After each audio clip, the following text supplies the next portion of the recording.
Hello friends, I am Professor Dabiru Sridhar Patnaik, Director of the Center for Postgraduate Legal Studies and Executive Director of the Center for South Asian Legal Studies at the Jindal Global Law School of the OP Jindal Global University. Today I will be talking to you on the topic human rights, environment rights or trade on behalf of the content writer, Ms. Pallavi Arora, an assistant professor at the University of Petroleum and Energy Studies School of Law, Dehradun. And before we start, let us look at what are the learning outcomes of this particular unit are, and that we wish to achieve at the end of this unit. The learning outcomes are as follows, and we need to try and achieve these learning outcomes by the end of the lecture. One, you will understand the relation between free trade and environmental protection, and students must also be able to explore the interconnection between trade, liberalization and concerns in relation to human rights, and you must be able to appreciate the evolution of jurisprudence on environment related trade disputes by the WTO dispute settlement body. In order to achieve these learning outcomes, let us now briefly understand what this unit or what this topic is all about.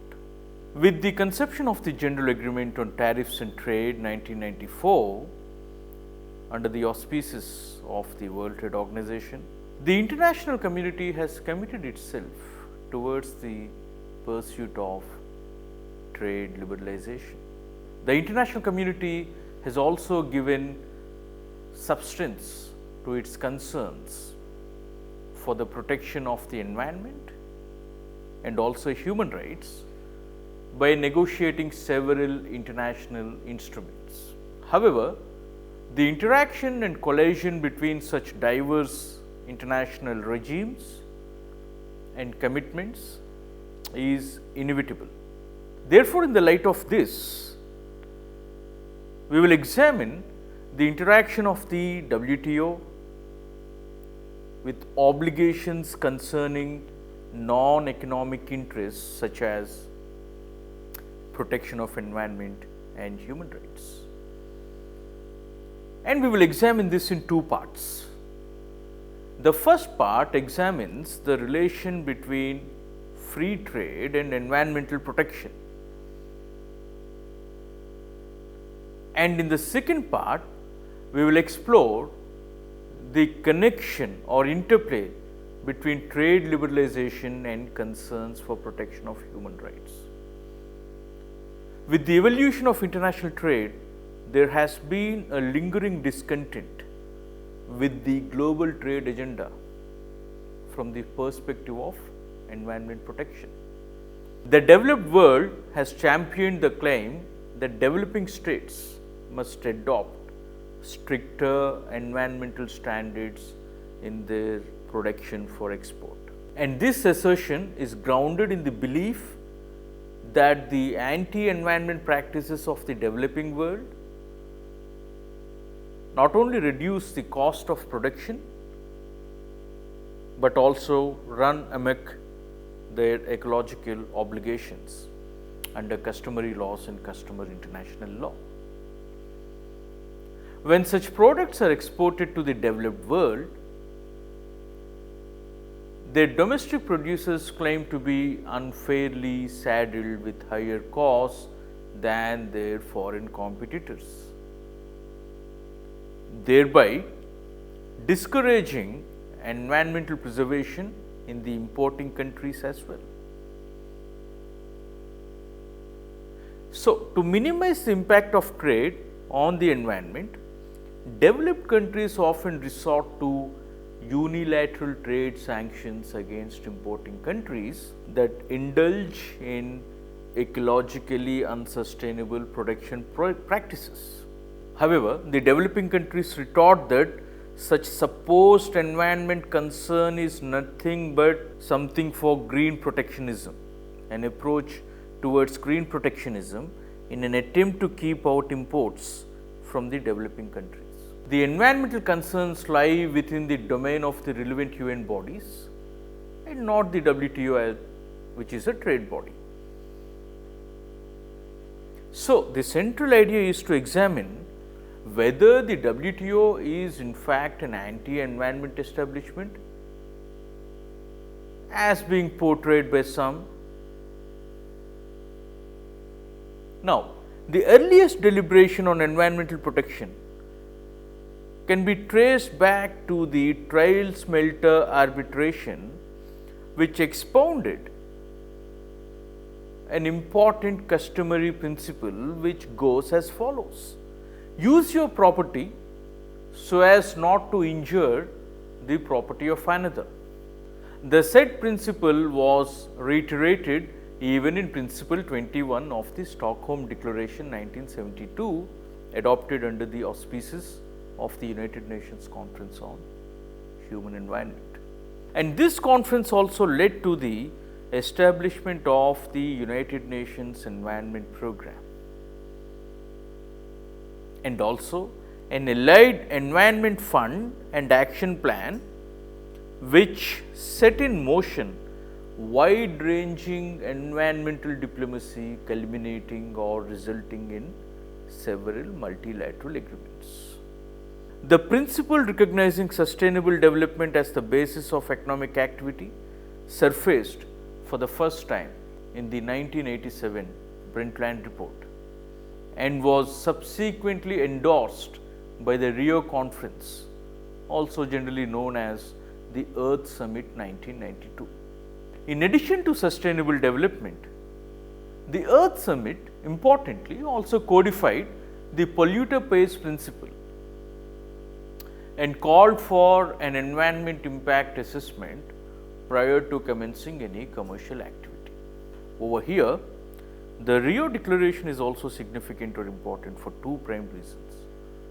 The first one, it was influential in creating international instruments that linked the hitherto disjointed policies of trade and environment, namely the Declaration on Environment and Development, the Convention on Biodiversity, or the Convention on Climate Change and Agenda 21.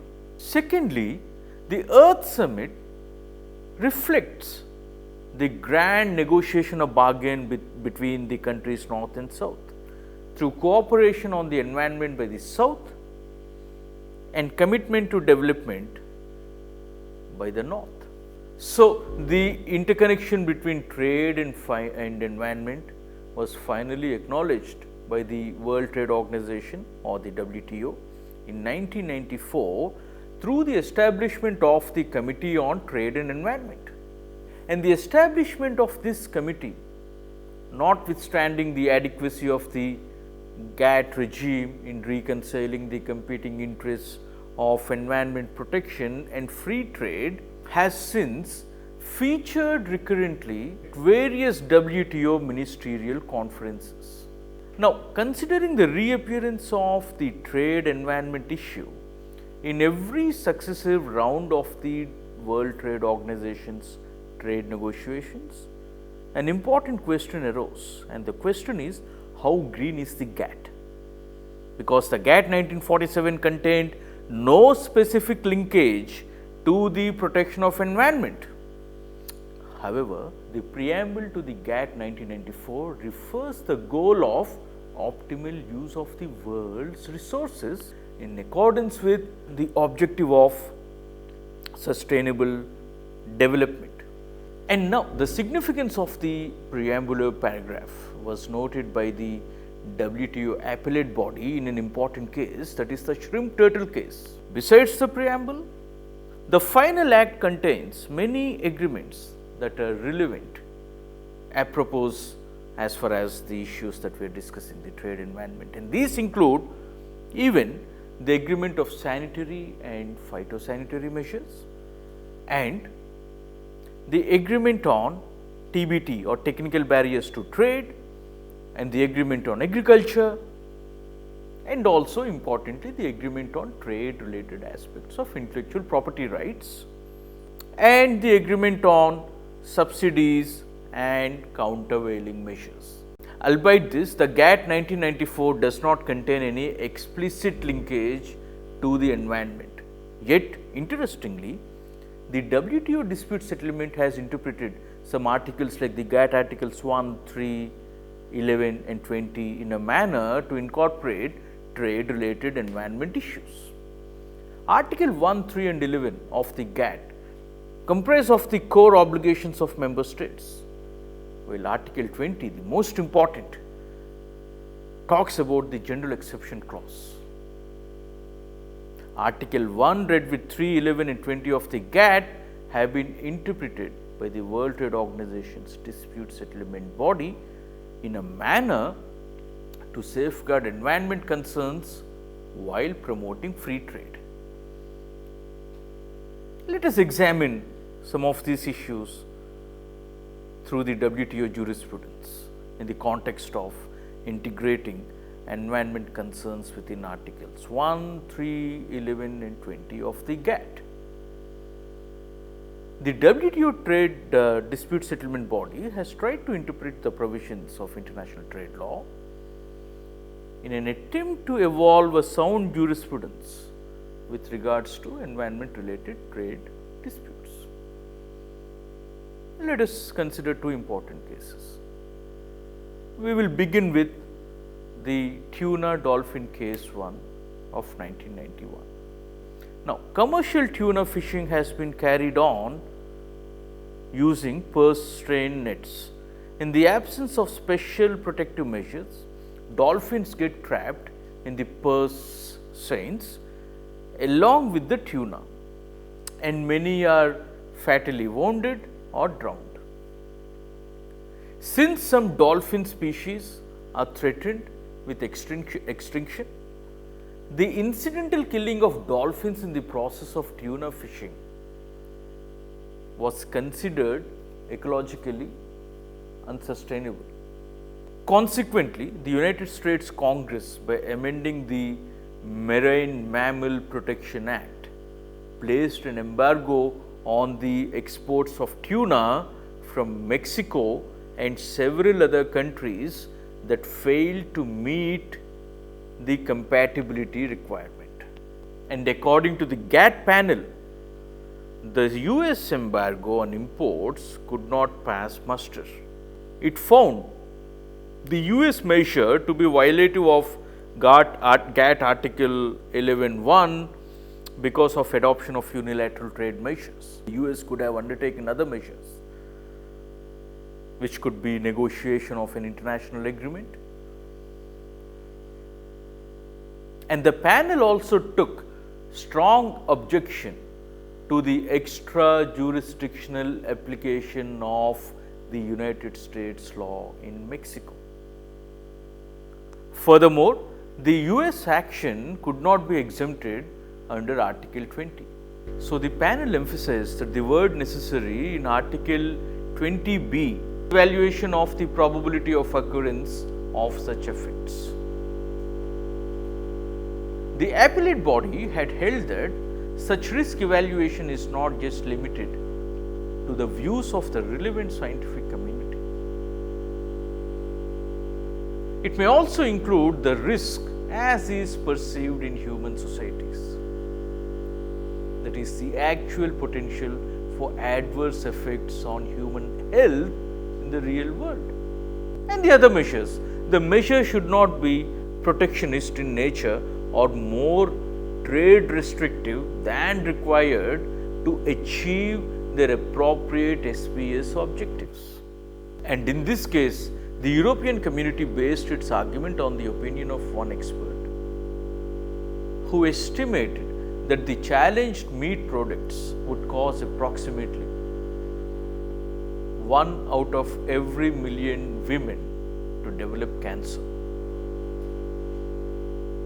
However, the said study failed to conclusively establish the probability of the occurrence of such effects. Therefore, the European Community measure was incongruous with the risk assessment under the SPS agreement. And the ratio in the US shrimp turtle has acknowledged a two-tier test to determine the legitimacy of a measure under Article 20. Firstly, the challenged measure must be exempted by some clause under the provisions of Article 20. And secondly, the manner of applying the said measure should satisfy the mandate of the SHAPO. That is, the impugned measure should not be applied in a manner that constitutes an arbitrary or unjustifiable discrimination between states where the same conditions prevail. Or 2, a disguised restriction on international trade. And to facilitate the objective of properly interpreting the SHAPO, GATT commentators have ascribed the fulfillment of certain other conditional requirements, which we will consider for examination. Article 20A and B permit the adoption of measures necessary to protect human, animal or plant life for health and public morals respectively. In the Korea beef and the EC asbestos cases, the appellate body has pronounced a test for necessity, and that includes the importance of these societal values that the measure intends to protect and a reasonable nexus between the challenged measure and its ability to realize these said social values.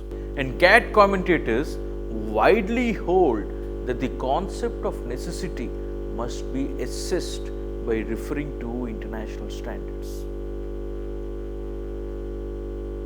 In the absence of international standards, the applicability of necessity must rest on adequate risk assessment as provided for in the SPS agreement. And once pursuant to this particular test, a given protective measure is ascertained to be necessary.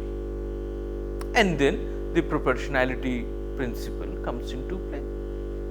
And the proportionality test focuses on whether the means exceed the goals and whether the same goal could be protected by a less trade restrictive measure. In other words, this test seeks to strike a balance between the cost imposed on trade by a national measure and the environmental benefits that it seeks to provide. And the legitimacy of the concept of precaution in the field of environment and health is also justifiable. However, the possibility of an excessive measure in the guise of precautionary principle cannot be negated. So, there are dangers in allowing a general and open-minded precautionary principle. So, it is desired of a GATT panel to define the extent of applicability of precautionary principle and the situations or the circumstances under which it might be used. And one of the ways is to foster effective multilateral environmental agreements that will provide a common base for tackling environmental problems. A practice that seems clearly preferable to unilateral action. Further, there is a need to encourage between compatibility between the MES or the multilateral environmental agreements and WTO rules. For example, the MES commands wide support amongst WTO members. Then WTO trade rules must accommodate necessary trade measures to be taken under such a multilateral environmental agreement or an MEA. As free trade agreements gain prominence under the aegis of the WTO, so we have been witnessing intensive trade liberalization between states. But this has prompted advocates of human rights to question the extent to which such free trade policy considerations have eroded both human rights as well as labor standards. We will now try to explore the possible links between human rights, labor standards, and trade. The movement towards incorporating international human rights within the realm of international trade law can be traced to the constitution of the International Labour Organization in 1990. The GATT 1947, as I mentioned a while ago, did not contain any explicit clause guaranteeing even labor rights like environment while promoting free trade. In 1998, the ILO adopted the Declaration of Fundamental Principles and Rights at Work, which lays down certain core principles. And what are they? The right to collective bargaining, the prohibition of exploitative child labor, forced labor, and gender discrimination. However, the receptiveness of international trade law towards incorporating and enforcing these rights is still in a situation of ambivalence. In the absence of an explicit social clause under the GATT, the legality of imposing unilateral trade sanctions for ensuring compliance with basic human rights is still uncertain. As an alternative, we will examine various GATT provisions that may be interpreted in a manner to accommodate this social clause concept within the WTO regime and serves as an alternative to the enforcement of labor standards and basic human rights. As far as human rights are concerned, no specific exception has been provided for under Article 20, and the jurisprudence developed by the WTO dispute settlement mechanism is also at a nascent stage. However, as we shall see, some basis can be found for the adoption of trade-related human rights measures under Article 20. The exceptions given under Article 20 are prison labor exception, Article 20E, protection of health, 20B, public morals, 20A. And we can say that the Seattle round witnessed discordant voices from the environmentalist and human rights lobby, censuring the WTO for vociferously promoting the neoliberal agenda, marked by an utter indifference towards non-economic and social interests. However, the claim that the WTO promotes free trade while displaying sheer disregard towards environmental values or human rights standards is far from the truth. And it could be said that it is a policy misjudgment to presume that trade and non-economic interests represent conflictive objectives that cannot be pursued in the current times and in a simultaneous manner.